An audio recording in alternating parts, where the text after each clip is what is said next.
সন্তানকে অভাব নয়, শিক্ষা দিন। অর্থবিত্ত থাকা সত্ত্বেও আমি আমার একমাত্র ছেলেকে কখনোই 10 টাকার বেশি টিফিন খরচ দিইনি। সে প্রায়ই তার বন্ধুদের দিকে তাকিয়ে বলতো, বাবা দেখো ও কত ব্র্যান্ডেড ঘড়ি পরে এসেছে, কিংবা বাবা ওর ব্যাগটা কত সুন্দর, ইম্পোর্টেড। আমি শুধু হেসে মাথা নাড়াতাম। তবে সে কখনোই এসব চায়নি। একদিন হালকা পায়ে ব্যথা পেয়েছিল। বলল, বাবা আজ তো আমার অফিসের গাড়িতে করে স্কুলে নামিয়ে দেবে? আমি ওর কষ্ট বুঝে রাজি হলাম। এরপর প্রায় 1 সপ্তাহ ও আমার সঙ্গেই গেল। একদিন দেখলাম হাঁটতে আর ওর ইচ্ছে করছে না। আমি আগেই বলে দিলাম, অফিসিয়াল জিনিস ব্যক্তিগত কাজে ব্যবহার করা যায় না।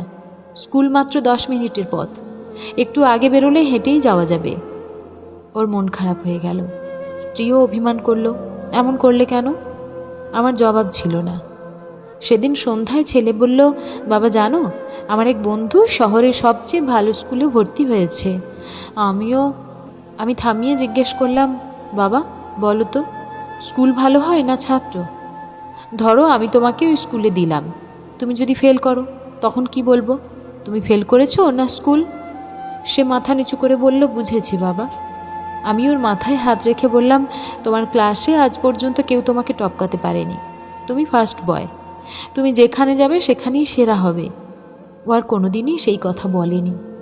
এক বিকেলে বলল, বাবা একজন এক্সট্রা টিউটর দরকার, ম্যাথ আর ইংলিশে একটু সমস্যা হচ্ছে। আমি বললাম, বাবা একটু কষ্ট করতে হবে। আমি যখন রাত 9টা-10টায় বাড়ি ফিরব তখন আমার কাছেই পড়তে হবে। ছেলে বলল, তুমি তো ক্লান্ত থাকো বাবা। আমি হেসে বললাম, আমার সামর্থ্য নেই আলাদা টিচার রাখার, বরং আমি কষ্ট করব, কি বলো? সে আমাকে জড়িয়ে ধরল। স্ত্রী জিজ্ঞেস করলো, তুমি তো 10টা টিউটর রাখতে পারো, তাহলে এমন করো কেন? আমি বললাম, আমি চাই ও বুঝুক আরামে কিছু পাওয়া যায় না, অভাব আসলে কিভাবে লড়াই করতে হয় সেটা শিখুক। তিনি চুপ হয়ে গেলেন। আমার ছেলে আর আমি মাঝে মাঝে ফুটপাতে হাঁটি। পথশিশু, দরিদ্র মানুষ ওকে দেখাই। বলি, পৃথিবী ভাবনায় যতটা সুন্দর, বাস্তবে ততটাই কঠিন। আমি কখনো চাওয়া মাত্র কিছু দিইনি। একদিন ও বলল, বাবা তুমি এমন কেন? আমি বলেছিলাম, সময় হলে বুঝবে। 2-3 দিন আগে ইলিশ আর মাংস পোলাও খেতে চাইল। বললাম, টাকা কম, তোমার কাছে কিছু আছে? ও 50টি 10 টাকার নোট বের করল। আমি অবাক। বলল, না বাবা, খরচ করিনি। আমার এক বন্ধু স্কুলে না খেয়ে আসে, মা যা দেন তা আমার যথেষ্ট। কিছু মানুষ সামান্যটাও পায় না, তাই টাকা জমাই। আমি তাকিয়ে রইলাম। তারপর ইলিশ কিনে নিয়ে এলাম। তাকে ইলিশ আর মাংস পোলাও খাওয়ালাম।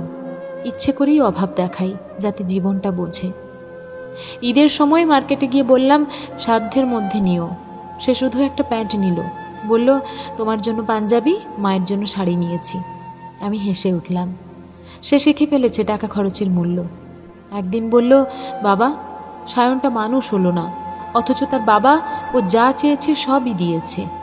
আমি বললাম, আমি কি তোমাকে কিছু দিইনি? সে মাথা রেখে বলল, তুমি যা দিয়েছ তা সবার উপরে। তুমি শিখিয়েছ অভাবে যেন চরিত্র নষ্ট না হয়। তুমি শিখিয়েছ কিভাবে অভাবকে ভালোবাসতে হয়। তুমি ছাড়া তোমার কিছু নেই এটা জানি, আর বাকিটা আমাকে গড়ে নিতে হবে। আমি জানি আমি কে, তাই সাধারণ জামা কাপড়েও হীনমন্যতায় ভুগি না বাবা। তার কথা শুনে আমি নিশ্চিন্ত। কয়েক বছর পর নিজের রোজগারে প্রাইভেট কার কিনল।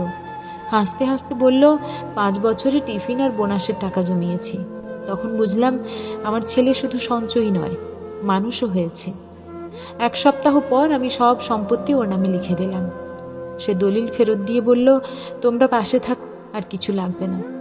আমি স্ত্রী নীলিমাকে বললাম, দেখেছ আমি ভুল করিনি। আমি আমার ছেলেকে মানুষ বানাতে গিয়ে বাবার দেওয়া জীবনের শ্রেষ্ঠ শিক্ষাই দিয়েছি। আমি ওকে শিখিয়েছি অভাবে যেন মাথা নিচু না হয়, বরং আরও শক্ত হয়ে দাঁড়াতে হয়।